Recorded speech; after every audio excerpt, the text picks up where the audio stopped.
கிறிஸ்தேசுக்குள் அன்பாய் அழைக்கப்பட்ட சகோதர சகோதரிகளே, ஆண்டவராகிய இயேசு கிறிஸ்துவினுடைய அன்பின் நல்வாழ்த்துக்களை இந்த நேரத்தில் உங்கள் மத்தியிலே தெரிவித்துக் கொண்டு மீண்டுமாக பிதா குமாரன் பரிசுத்த ஆவி என்கின்றதான ஒரு சத்தியத்தை குறித்து நாம் தியானிக்கலாம்.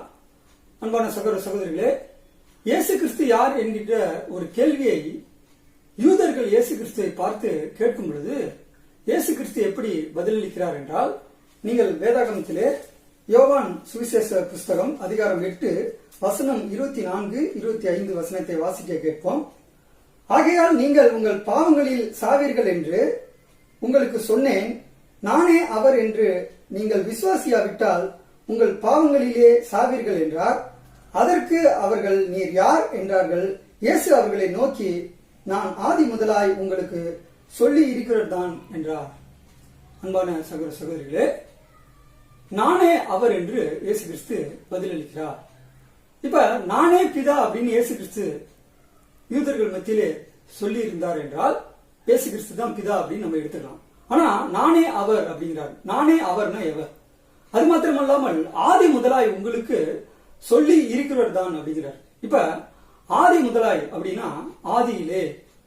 இப்ப ஆதியிலே என்கின்ற வார்த்தை எங்கே எழுதப்பட்டுள்ளது என்றால், அன்பான சகோதர சகோதரிகளே, நம்முடைய பைபிள் ஆரம்பிக்கக்கூடிய அந்த விதம் எப்படின்னா, ஆதியாகமம் 1 அதிகாரம் 1 வசனத்திலே ஆதியிலே தேவன் வானத்தையும் பூமியும் சிருஷ்டித்தார் என்று எழுதப்பட்டுள்ளது.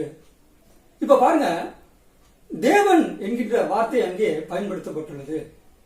இப்ப இயேசு கிறிஸ்து அல்லது யெகோவா என்கின்ற பெயர் அங்கே கொடுக்கப்படவில்லை.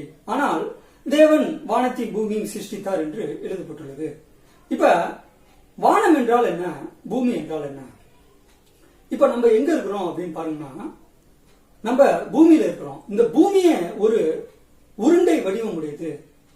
அன்பான சகோதர சகோதரிகளே, இந்த பூமி உருண்டை வடிவம் உடைய ஒரு காரியத்தை இன்றைக்கு விஞ்ஞானிகள் கருத்து தெரிவிக்கிறார்கள். ஆனால் அவர்கள் சொல்வதற்கு முன்பாகவே, பல ஆண்டுகளுக்கு முன்பாக நம்முடைய வேதத்திலே ஏசாயா தீர்க்கதரிசி அவர் எழுதின புஸ்தகத்திலே ஏசாயா அதிகாரம் 40 வசனம் 22 வசனத்தை வாசிக்க கேட்போம். அவர் பூமி உருண்டையின் மேல் வீற்றிருக்கிறவர், அதன் குடிகள் வெட்டுக்கிளிகளைப் போல இருக்கிறார்கள். பாத்தீங்களா? அப்ப இந்த பூமி உருண்டை வடிவம் உடையது என்கின்ற ஒரு காரியத்தை தேவன் வேதத்திலே அவருடைய பிள்ளைகள் மூலம் எழுதி வைத்துள்ளார். அது மாத்திரமல்லாமல் இந்த பூமி அந்தரத்திலே தொங்கிக் கொண்டிருக்கிற ஒரு காரியத்தை யோபு புஸ்தகத்திலே அதிகாரம் 28 வசனம் 7 வாசிக்க கேட்போம். அவர் உத்திர மண்டலத்தை வெட்டவெளியிலே விரித்து பூமியை அந்தரத்திலே தொங்க வைக்கிறார். பாத்தீங்களா? அப்ப இந்த பூமி உருண்டை வடிவம் உடையது, இந்த பூமி அந்தரத்திலே தொங்கிக் கொண்டிருக்கிறது. அப்ப இந்த பூமி போன்று 9 கோள்கள் சூரியனை மையமாக கொண்டு இயங்குகிறது, நீள்வட்ட பாதையிலே இயங்குகிறது. இந்த ஒரு சுழற்சியை சூரிய குடும்பம் என்று நாம் அழைக்கிறோம். அன்பான சகோதர சகோதரிகளே, இந்த சூரிய குடும்பம் என்கின்ற ஒரு காரியத்தை தாவீது அவர் எழுதின சங்கீத புஸ்தகத்திலே சங்கீதம் அதிகாரம் 19 வசனம் 4 சூரியனுக்கு ஒரு கூடாரத்தை ஸ்தாபித்தார் என்று எழுதுகிறார். அப்ப இந்த சூரிய குடும்பம் என்கின்ற ஒரு விஷயத்தை தேவன் தாவீதுக்கு தேவனுடைய ஆவியை கொண்டு அவர் வெளிப்படுத்தி காண்பித்துள்ளார். அது மாத்திரமல்லாமல் இப்ப ஆதியிலே தேவன் வானத்தையும் பூமியும் சிருஷ்டித்தார் அப்படின்னு எழுதப்பட்டுள்ளது. இப்ப நம்ம எங்க இருக்கிறோம் அப்படின்னா பூமியில இருக்கோம். இப்ப வானம் என்றால் என்ன அப்படின்னா, தாவீது மிக அழகாக சங்கீதம் அதிகாரம் 19 வசனம் 1 வானங்கள் தேவனுடைய மகிமையை வெளிப்படுத்துகிறது என்று எழுதுகிறார். பாருங்க, வானம் அப்படின்னு சொல்லாம வானங்கள் அப்படிங்கிறார். இப்ப வானங்கள் என்றால் என்ன? இப்ப வானங்கள் என்றால் வானத்தில் உள்ளவைகள். இப்ப வானத்தில் உள்ளவைகள் எவைகள் அப்படின்னா, கோடான கோடி நட்சத்திரங்கள் இந்த பிரபஞ்சத்திலே காணப்படுகிறது. அப்ப இவைகளெல்லாம் உண்டாக்கப்படுவதற்கு தேவன் எவ்வளவு ஆண்டு காலம் எடுத்துக்கொண்டார் என்பது நமக்கு தெரியாது. ஆனால் இது தேவனுக்கு தெரிந்த ஒரு ரகசியம்.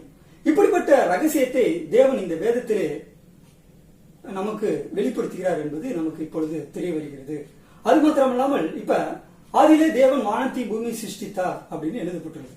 இப்ப பாருங்க, இப்ப நம்ம கையில வச்சிருக்க பைபிள் தமிழ் பைபிள், மொழிபெயர்க்கப்பட்ட ஒரு வேதாகமம். இப்ப இந்த தமிழ் பைபிளுக்கு முன்னாடி இருந்த ஒரு லாங்குவேஜ் எதுனா ஆங்கிலம். ஆங்கிலத்துல தான் அநேக டிரான்ஸ்லேஷன் பைபிள் காணப்படுகிறது. அப்ப அந்த ஆங்கில பைபிளுக்கு முன்னாடி இருந்த ஒரு லாங்குவேஜ் எதுனா மூலப்பிரதி. அதனை எபிரேய கிரீக் என்று நாம் அழைக்கிறோம். இப்ப பழைய ஏற்பாடு எபிரேய மொழியிலே எழுதப்பட்டுள்ளது, புதிய ஏற்பாடு கிரேக்க மொழியிலே எழுதப்பட்டுள்ளது. இப்ப எபிரேய மொழியிலே ஆதியாகமம் 1 அதிகாரம் 1 வசனத்தை தேவன் என்று எழுதப்பட்டுள்ளது நம்முடைய தமிழ் பைபிள்ல. இந்த தேவன் என்கின்ற வார்த்தை எபிரேய மொழியிலே எலோஹீம் என்று என்கின்ற வார்த்தை பயன்படுத்தப்பட்டுள்ளது. இப்ப பாருங்க, ஆதியிலே தேவன் வானத்தையும் பூமியும் சிருஷ்டித்தார் அப்படின்னா, இந்த தேவன் எல்லா காரியங்களையும் படைத்த ஒரு காரியத்தை மிக அழகாக புதிய ஏற்பாட்டிலே அப்போஸ்தலனாகிய பவுல் 1 கொரிந்தியர் அதிகாரம் 8 வசனம் 5, 6, 7 ஆகிய வசனத்தை வாசிக்க கேட்போம். 1 கொரிந்தியர் அதிகாரம் 8 வசனம் 5, 6, 7. வானத்திலேயும் பூமியிலேயும் தேவர்கள் எண்ணப்படுகிறவர்கள் உண்டு. இப்படி அநேக தேவர்களும் அநேக கர்த்தாக்களும் உண்டாயிருந்தாலும் பிதாவாகிய ஒரே தேவன் நமக்கு உண்டு. அவராலே சகலமும் உண்டாயிருக்கிறது, அவருக்கென்று நாமும் உண்டாயிருக்கிறோம். இயேசு கிறிஸ்து என்னும் ஒரே கர்த்தரும் நமக்கு உண்டு. அவர் மூலமாய் சகலமும் உண்டாயிருக்கிறது, அவர் மூலமாய் நாமும் உண்டாயிருக்கிறோம்.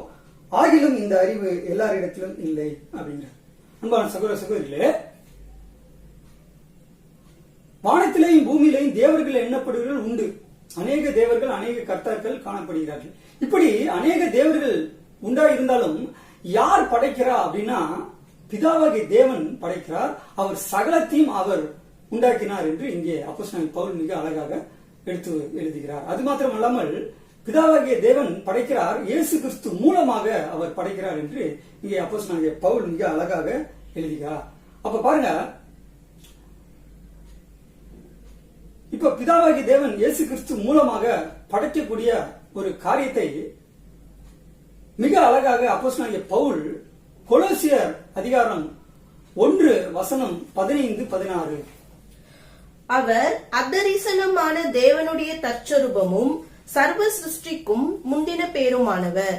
ஏனென்றால் அவருக்குள் சகலமும் சிருஷ்டிக்கப்பட்டது, பரலோகத்தில் உள்ளவைகளும் பூலோகத்தில் உள்ளவைகளும் ஆகிய காணப்படுகிறவைகளும் காணப்படாதவைகளுமான சகல வஸ்துக்களும், சிங்காசனங்கள் ஆனாலும் கர்த்தத்துவங்கள் ஆனாலும் துரைத்தனங்கள் ஆனாலும் அதிகாரங்கள் ஆனாலும் சகலமும் அவரை கொண்டும் அவருக்கென்றும் சிருஷ்டிக்கப்பட்டது.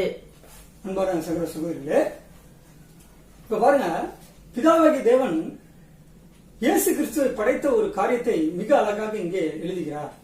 இப்ப கொலோசியர் அதிகாரம் 1 அதிகாரம் வசனம் 15 அவர் அதிர்சனமான தேவனுடைய தற்சொரூபமும் சர்வ சிருஷ்டிக்கும் முந்தின பேருமானவர். இப்ப பாருங்க, அவர் அதரிசனமான தேவனுடைய தற்சொரூபமும். அவர்னா யார்?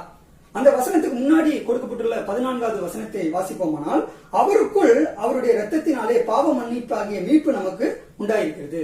அப்ப பாருங்க, யாருடைய இரத்தத்தால நமக்கு மீட்பு அப்படின்னா, ஆண்டவராகிய இயேசு கிறிஸ்து.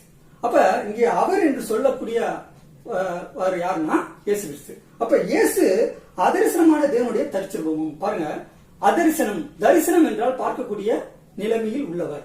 அதரிசனம் என்ற வார்த்தைக்கு என்ன அர்த்தம் அப்படின்னா, பார்க்க முடியாத தன்மையில் உள்ள கடவுள். இப்ப பார்க்க முடியாத தன்மையில் உள்ள கடவுள் யாருன்னா பிதாவாகிய தேவன். இப்ப இயேசு கிறிஸ்துவ யூதர்கள் பூமியில வாழ்ந்தப்ப பார்த்திருக்கிறார்கள், ஆனால் பிதாவாகிய தேவனை பார்க்க முடியாது. அப்ப இயேசு பார்க்க முடியாத கடவுளுடைய தன்மையின் சொரூபமும் சர்வ சிருஷ்டிக்கும் முந்தின பேருமானவர். இப்ப பாருங்க, சர்வ சிருஷ்டிக்கும் முந்தின பேருமானவர். இந்த முந்தின பேருமானவர் என்கின்ற வார்த்தை ஆங்கிலத்திலே ஃபர்ஸ்ட் பார்ன் என்று கொடுக்கப்பட்டுள்ளது. இப்ப முந்தின பேருமானவர் என்றால் எல்லா படைப்புகளுக்கும் முதல் படைப்பு, முதல் சிருஷ்டிப்பு என்று அர்த்தம். அப்ப இயேசு கிறிஸ்துவை யார் படைத்தா அப்படின்னா, பிதாவாகிய தேவன் முதலில் இயேசு கிறிஸ்துவை படைத்தார் என்று இங்கே அப்போஸ்தலனாகிய பவுல் மிக அழகாக எழுதுகிறார். அது மாத்திரமல்லாமல் பரலோகத்தில் உள்ளவைகளும் பூலோகத்தில் உள்ளவையுமாகிய காணப்படுகிறவைகள் காணப்படாதவைகள் எல்லாவற்றையும் பிதாவாகிய தேவன் இயேசு கிறிஸ்துவை கொண்டு படைக்கிறார். இப்ப அநேக கிறிஸ்தவர்கள் என்ன நினைக்கிறார்கள் என்றால், இந்த வசனத்திலே அவரை கொண்டும் அவருக்கென்றும் சிருஷ்டிக்கப்பட்டுள்ளது அப்படின்னு எழுதப்பட்டுள்ள காரணத்தினால அநேக பேர் என்ன நினைக்கிறாங்கன்னா, இயேசு கிறிஸ்து தான் எல்லாவற்றையும் படைத்தார் அப்படின்னு நினைக்கிறாங்க. ஆனா அப்படி அல்ல.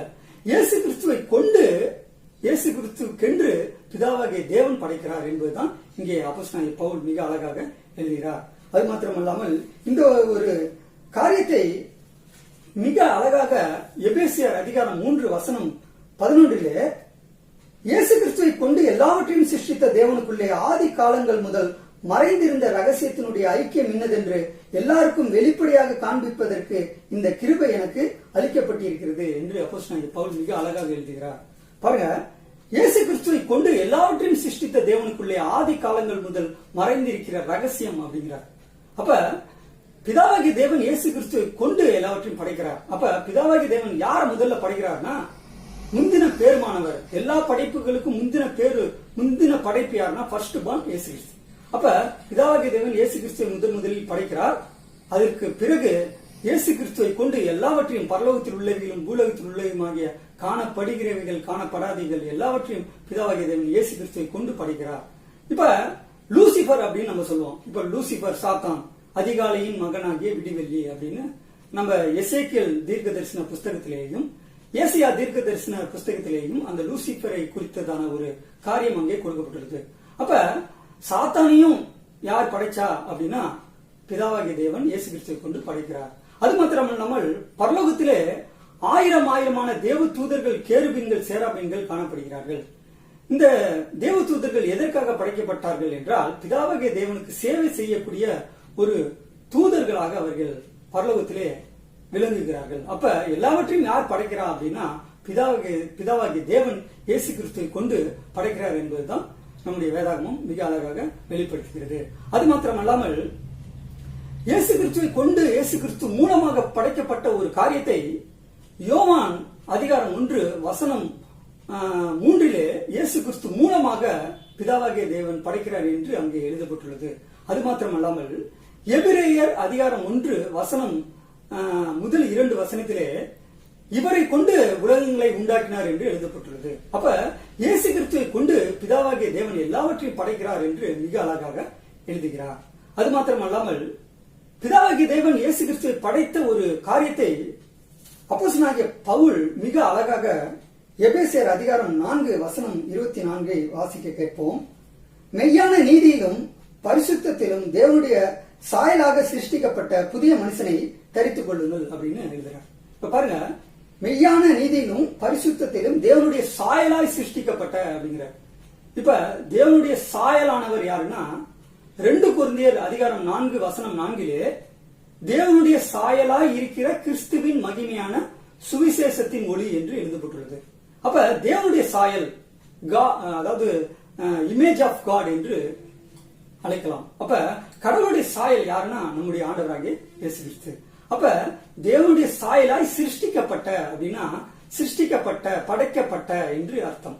அப்ப புதிய மனுஷனை தரித்துக் கொள்ளுங்கள் அப்படிங்கிறாரு. இப்ப புதிய மனுஷன் யாருன்னா நம்முடைய ஆண்டவராகிய இயேசு கிறிஸ்து தான் புதிய மனுஷன் என்று அப்போஸ்தலனாகிய பவுல் கலாத்தியர்ல மிக அழகாக எழுதுகிறார். கலாத்தியர் அதிகாரம் 3 வசனம் 27 ஏனெனில் உங்களில் கிறிஸ்துவுக்களாக ஞானஸ்தானம் பெற்றவர்கள் எத்தனை பேரோ அத்தனை பேரும் கிறிஸ்துவை தரித்துக் கொண்டிருக்கிறீர்களே. பாத்தீங்களா? அப்ப புதிய மனுஷனை தரித்துக் கொள்ளுங்கள் என்று எபேசியர்ல சொல்றாரு. அந்த புதிய மனுஷன் யாரு? ஆண்டவராகிய இயேசு கிறிஸ்து.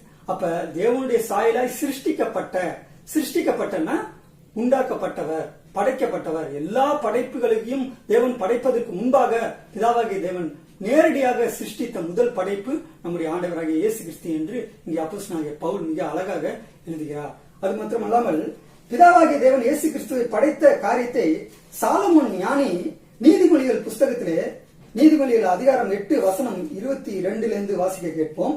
கர்த்தர் தமது கிரிகளுக்கு முன் பூர்வ முதல் என்னை தமது வழியின் ஆதியாக கொண்டிருந்தார். பூமி உண்டாகும் முன்னும் ஆதி முதற்கொண்டும் அனாதியாய் நான் அபிஷேகம் பண்ணப்பட்டேன். பாருங்க, கர்த்தர் தமது கிரிகளுக்கு முன்பு பூர்வ முதல் என்னை தமது வழியின் ஆதியாக கொண்டிருந்தார். இப்ப பழைய ஏற்பாட்டிலே கர்த்தர் என்று ஏறக்குறைய 7000 தடவை கொடுக்கப்பட்டுள்ளது. அப்ப 7000 தடவை எழுதப்பட்டுள்ள அந்த கர்த்தர் என்கின்ற வார்த்தை எபிரேய மொழியிலே OHWH என்று அழைக்கப்படுகிறது. OHWH. இந்த OHWH என்கின்ற வார்த்தையை உச்சரிக்க முடியாது. அந்த வார்த்தையை உச்சரித்து சொல்லுவோமானால் யாவே, யெகோவா என்று அர்த்தம். அப்ப கர்த்தர் என்கின்ற வார்த்தையிலே யெகோவா என்று அங்கே கொடுக்கப்பட்டுள்ளது. யெகோவா தமது கிரிகைகளுக்கு முன் பூர்வ முதல் என்னை தமது வழியின் ஆதியாக கொண்டிருந்தார். இப்ப பாருங்க, என்னை தமது வழியின் ஆதியாக கொண்டிருந்தார். அந்த என்னைங்கிறவர் யார் அப்படின்னா அடுத்த வசனத்துல மிக அழகாக தேவன் வெளிப்படுத்துகிறார். பூமி உண்டாகும் முன்னும் ஆதி முதற்கொண்டும் அனாதியாய் நான் அபிஷேகம் பண்ணப்பட்டேன் அப்படிங்கிறார். அப்ப அபிஷேகம் பண்ணப்பட்டேன் அப்படின்னாவே அது யார் அப்படின்னா நம்முடைய ஆண்டவராகிய இயேசு கிறிஸ்து. எப்படி என்றால் இயேசு கிறிஸ்து என்கின்ற வார்த்தையிலே என்ன அர்த்தம் அப்படின்னா, இயேசு என்றால் இரட்சகர் என்று அர்த்தம், கிறிஸ்து என்றால் அபிஷேகம் பண்ணப்பட்டவர் என்று அர்த்தம். அப்ப அபிஷேகம் பண்ணப்பட்டவர் குமாரனாகிய இயேசு கிறிஸ்து என்றால் யார் இயேசு கிறிஸ்து அபிஷேகம் பண்ணினார் அப்படின்னா, பிதாவாகிய தேவன் இந்த அகில உலகத்தையும் உண்டாவதற்கு முன்பாக அவருடைய குமாரனாகிய இயேசு கிறிஸ்துவை படைத்து அபிஷேகம் பண்ணினார் என்று இங்கே சாலமோன் ஞானி பதிவு செய்கிறார். அது மாத்திரமல்லாமல், ஆழங்களும் ஜலம் புரண்டு வரும் ஊற்றுகளும் உண்டாகும் முன்னே நான் ஜனிப்பிக்கப்பட்டேன் என்றால் உருவாக்கப்பட்டேன்.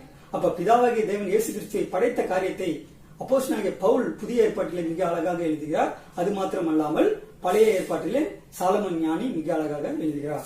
இப்ப பாருங்க, அந்த நீதிமொழிகள் அதிகாரம் 8 வசனம் 30 நான் அவர் அருகே செல்ல பிள்ளையா இருந்தேன், நித்தம் அவருடைய மனமகிழ்ச்சியா இருந்து எப்போதும் அவர் சமூகத்தில் களி கூர்ந்தேன் அப்படிங்கிறார். அப்ப இயேசு கிறிஸ்து இந்த பூமிக்கு வருவதற்கு முன்பாகவே இயேசு கிறிஸ்து பிதாவாகிய தேவனுடைய ஒன்லி பிகாட்டன் சன், அதாவது ஒரே பேரான குமாரன் என்று இங்கே சாலமோன் ஞானி மிக அழகாக எழுதுகிறார். அன்பான சகோதர சகோதரிகளே, அது மாத்திரமல்லாமல் இப்ப எபிரேயர் அதிகாரம் 1 எபிரேயர் அதிகாரம் 2 வசனம் 11 எப்படி எனில் பரிசுத்தம் செய்கிறவரும் பரிசுத்தம் செய்யப்படுகிறவருமாகிய யாவரும் ஒருவராலே உண்டாயிருக்கிறார்கள், இது நிமித்தம் அவர்களை சகோதரர் என்று சொல்ல அவர் வெட்கப்படாமல். பாருங்க, இப்ப பரிசுத்தம் செய்கிறவர் யாருன்னா இயேசு கிறிஸ்து, பரிசுத்தம் செய்யப்படுகிறவர்கள் யாருன்னா நாம், அதாவது சீசர்களால் அழைக்கப்பட்ட நாம். அப்ப நம்மையும் இயேசு கிறிஸ்துவையும் பிதாவாகிய தேவன் படைத்தார் என்று இங்கே எழுதுகிறார். அன்பான சகோதர சகோதரிகளே, இப்ப எல்லாவற்றையும் படைத்த சிருஷ்டிகர் யார் என்றால் பிதாவாகிய தேவன். பிதாவாகிய தேவன் முதலில் இயேசு கிறிஸ்துவை படைக்கிறார். அதற்கு பிறகு இயேசு கிறிஸ்துவை கொண்டு பரலோகத்தில் உள்ளவைகளும் பூலோகத்தில் உள்ளவையுமாகிய எல்லாவற்றையும் பிதாவாகிய தேவன் படைக்கிறார் என்று நமக்கு வேதம் மிக அழகாக வெளிப்படுத்துகிறது. இப்ப நமக்கு ஒரு கேள்வி வரும். இப்ப பாருங்க, பரிசுத்த ஆவியானவர் என்று அநேகர் விசுவாசிக்கிறார்கள். நம்முடைய வேதத்திலே பரிசுத்த ஆவி என்று அநேக இடங்கள்ல கொடுக்கப்பட்டுள்ளது, பரிசுத்த ஆவியானவர் என்று அநேக இடங்கள்ல எழுதப்பட்டுள்ளது. இப்ப பாருங்க, பரிசுத்த ஆவியானவர் எதையாவது படைச்ச மாதிரி பைபிள்ல எங்கேயாவது எழுதப்பட்டுள்ளதா அப்படின்னா கொடுக்கப்படவில்லை. இப்ப பாருங்க, இயேசு கிறிஸ்து, அதாவது பிதாவாகிய தேவன் இயேசு கிறிஸ்துவை கொண்டு எல்லாவற்றையும் படைக்கிறார். பைபிள் முழுவதும் அப்படிதான் எழுதப்பட்டுள்ளது. ஆனா பரிசுத்த ஆவியானவரும் கூட சேர்ந்து படைக்கிற மாதிரி பைபிள்ல கொடுக்கப்பட்டுள்ளதா அப்படின்னா எங்கேயும் கொடுக்கப்படவில்லை. ஆனால் ஒரே ஒரு வசனத்தை நாம் வாசிக்கலாம். ஆதியாகமம் அதிகாரம் 1 வசனம் 2 பூமியானது ஒழுங்கின்மையும் வெறுமையுமாய் இருந்தது, ஆழத்தின் மேல் இருள் இருந்தது, தேவ ஆவியானவர் ஜலத்தின் மேல் அசைவாடி கொண்டிருந்தார் என்று எழுதப்பட்டுள்ளது. அப்ப தேவ ஆவியானவர் ஜலத்தின் மேல் அசைவாடி கொண்டிருந்தார் நம்ம பைபிள்ல இருக்கு. இப்ப நம்ம பைபிள், தமிழ் பைபிளுக்கு முன்னாடி இருந்த ஒரு லாங்குவேஜ் எதுனா ஆங்கிலம். அப்ப ஆங்கிலத்துல தேவ ஆவியானவர் என்கின்ற வார்த்தை எப்படி எழுதப்பட்டுள்ளது என்றால் ஸ்பிரிட் ஆஃப் காட் என்று எழுதப்பட்டுள்ளது. நீங்கள் ஆங்கிலத்தில் எந்த டிரான்ஸ்லேஷன் பைபிள் வேணாலும் பாருங்க, ஸ்பிரிட் ஆஃப் காட் அப்படின்னு எழுதப்பட்டுள்ளது. அப்ப அந்த ஆங்கிலத்துக்கு முன்னாடி இருந்த ஒரு மூல பாஷை, அதாவது எபிரேயத்துல எப்படி தேவ ஆவியானவர் என்கின்ற வார்த்தை எப்படி எழுதப்பட்டுள்ளது என்றால் ருவாக் என்கின்ற வார்த்தை அங்கே பயன்படுத்தப்பட்டுள்ளது. அப்ப ருவாக் என்கின்ற வார்த்தைக்கு என்ன அர்த்தம் அப்படின்னா சுவாசம், காற்று, ஆவி என்று அர்த்தம். இப்ப தேவ ஆவியானவர் ஒரு 3வது ஆள் தத்துவம் உள்ள ஒரு நபர் என்று அநேக கிறிஸ்தவர்கள் விசுவாசிக்கிறார்கள். சரி, 3வது ஆள் தத்துவம் உள்ள ஒரு நபர் என்றால் ஏன் அக்ரிணை வார்த்தைக்கு பயன்படுத்த வேண்டும்? அன்பான சகோதர சகோதரிகளே, தேவ ஆவியானவர் என்பது ஒரு 3வது ஆள் தத்துவம் உள்ள ஒரு பர்சன், நபர் அல்ல, அது கடவுளுடைய வல்லமை. அப்ப கடவுளுடைய வல்லமையை மதிப்பு கொடுக்கக்கூடிய விதத்திலே தேவ ஆவியானவர் என்று தமிழிலே மொழிபெயர்த்திருக்கிறார்கள். அன்பான சகோதர சகோதரிகளே, அப்ப எல்லாவற்றையும் சிருஷ்டித்த சிருஷ்டிகர் யார் என்றால் பிதாவாகிய தேவன். பிதாவாகிய தேவன் முதலில் இயேசு கிறிஸ்துவை படைக்கிறார், பிறகு இயேசு கிறிஸ்துவை கொண்டு எல்லாவற்றையும் பிதாவாகிய தேவன் சிருஷ்டிக்கிறார். கடைசியாக ஒரே ஒரு வசனத்தை நாம் வாசித்து இந்த பாடத்தை நிறைவு செய்வோம். யோவான் அதிகாரம் 5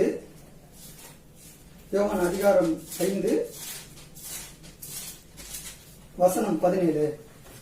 இயேசு அவர்களை நோக்கி, என் பிதா இதுவரைக்கும் கிரிகை செய்து வருகிறார், நானும் கிரிகை செய்து வருகிறேன் என்றார். அப்ப பாருங்க, பிதாவாகிய தேவன் கிரிகை செய்து வர மாதிரியே இயேசு கிறிஸ்துவும் கிரிகை செய்து வருகிறார். அப்ப எல்லாவற்றையும் படைத்த சிருஷ்டிகர் யார் என்றால் பிதாவாகிய தேவன். பிதாவாகிய தேவன் எல்லாவற்றையும் சிருஷ்டித்த கடவுளாக இந்த வேதத்திலே மிக அழகாக புதிய ஏற்பாட்டிலும் பழைய ஏற்பாட்டிலும் எழுதப்பட்டுள்ளது. அப்ப பிதாவாகிய தேவன் படைத்த முதல் படைப்பு ஆண்டவராகிய இயேசு கிறிஸ்து. இயேசு கிறிஸ்துவை கொண்டு எல்லாவற்றையும் பிதாவாகிய தேவன் படைத்தார் என்பது நம்முடைய சத்தியம் அளிக்கும் ஒரு உண்மையாகும். தொடர்ந்து இணைந்திருங்கள். இன்னும் அநேக சத்திய காரியங்களை நாம் தியானிக்கலாம். தேவன் தாமே நம்மை ஆசீர்வதித்து வழிநடத்துவாராக. ஆமென்.